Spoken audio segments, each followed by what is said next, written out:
بسم الله الرحمن الرحيم مقعي وعلي محمد مؤمن شريف waxaan ka socdaa ururka dhalinyarada ee gobolka Shabeellaha Dhexe qaasatan magaalada madaxda goboleedka Hirshabeelle aad ayaan ugu faraxsanahay horta barnaamijkan inuu ka dhaco caasimadda maamul goboleedka Hirshabeelle barnaamijkan oo loogu hadlayay hanaanka dhameystirka dastuurka qabyo qoraalka waana soo dhaweyneynaa waxaan rabnaa in oo markaasi barnaamijkan uu ahaado mid si taxana ah si socdo si markaasi dhalinyarada kale ay ugu qayb qaataan fikirkoodana loo helo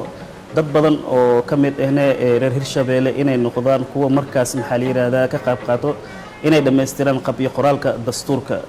aad ayaan ugu mahadsan tahay Soshanza oo barnaamijkani ka sameysay maamul goboleedka Hirshabeelle magaaladiisa Jowhar waana ku mahadsan yihiin Soshanza بسم الله الرحمن الرحيم اللهم صل على محمد وعلى آل محمد وصحبه وسلم أنا بقول كهذا مجيء رقية عبد الله علي أنا بقول كهذا أورك هواين كقبل كا كانوا مد أها برنامج كبير اللي قبتي ووكا وأها نكوش قبي قرالك دستورك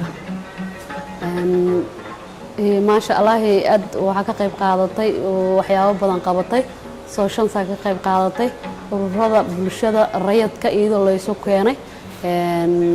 haweenka oo ka qayb qaatay dhalinyarada ay ka qayb qaateen cilmiga awdiinka aqoon-yahaniinta jaamacadaha ay ka qayb qaateen ma sha Allah waxaan ku soo gudbinay barnaamij ma sha Allah oo in la dhameystiro 2018 ay wax noo dhaafin haduu Ilaahay raali ka noqdo maadaama ay u baahan tahay dardargelin xoogan qabyo qoraalka maalin walba in la yiraahdo dastuurkay wax ka dhiman yihiin dastuurka day wax ka dhiman yihiin dawladana maxaan ku sheegaa ma dhismayso wali waa dhantaala jiro marka waxa loo baahan yahay in ay dastuurka la dhameystiro qabyo qoraalka la dhameystiro oo lagu dhameystiri karo in loo istaago la helo aqoon-yahaniin ma sha Allah oo cadaalad ah oo dalka iyo diinta u daneynayso diintana lagu saleeyo dastuurka ما أهان إنه محكوش يا أفرق فوض مل إسكو حرتو يتصور كهذا شو هذا ماشي أوجو تكتو أو معلوم بلوجو هاي قبي قرال واي أنا فكرة وحن سوي جدني إن قبي قرال كلام ما يستروه تصور كلام كنت من إسداد أو نور رافن لو وعي جليو بوشة الصوماليات من طول من قبل إلا يطول لجيرسي وعي جلنته سبنا ربنا الله قبته فدي بدن محكوش يا الله قبته لجا شوريو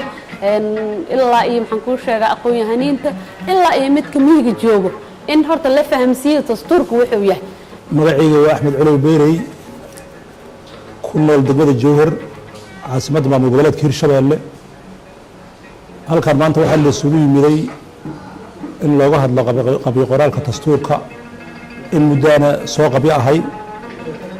بلشنا قيمة كلا الدول هدي أي تهاي رقم كائي هدي أي تهاي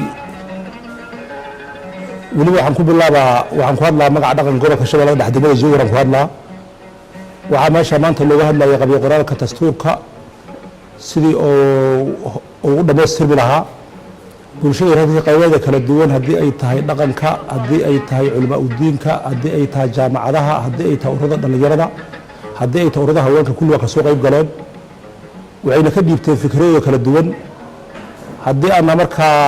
dhaqanka waxaan soo jeedihaynaa in qabyo qoraalka si uu u dhameystirmo 2018 uusan uga dib dhicin in la kordhiyo wacyigelinta loo sameeyahay bulshada qaybadeeda kala duwan loo sameeyahay in la kordhiyo oo la badiyo si cid walba oo aragti kula ay uga qaadato qaybta u aadan say u qaadato maadaama oo waxa la qoray ay dastuurka ayaga ay arrimahooda ay uga ay ku dhaqanaayeen oo waxa looga hadlaayo marka aadaan u soo dhaweeynaa sida ay u soo qaban qaabisay Soshanza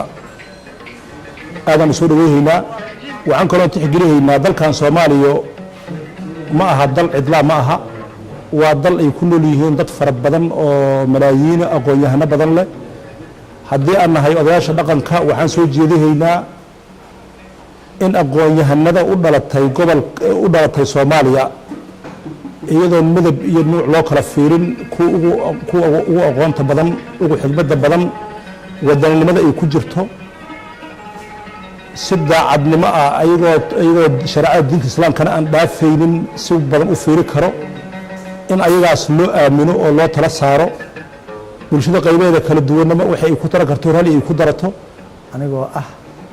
wakiilka sooshansa ee gobolka Shabeellaha Dhexe magaceeduna uu yahay Dr. Cabdullaahi Axmed Iidow oo ku hadlaya bulshada rayidka ee Hirshabeelle maanta oo bisha afraad Abriil 17 tahay waxaa hoolka Wooka lagu qabtay shir ay ka soo wada qayb galeen ururada bulshada kala duwan sida ururka haweenka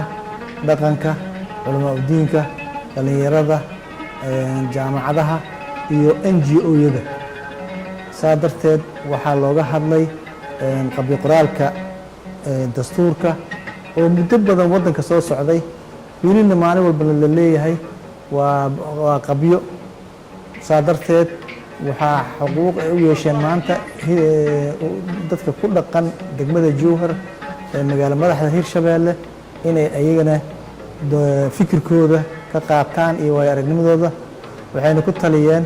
in ilaa min gobol ilaa tuulo la gaarsiiyo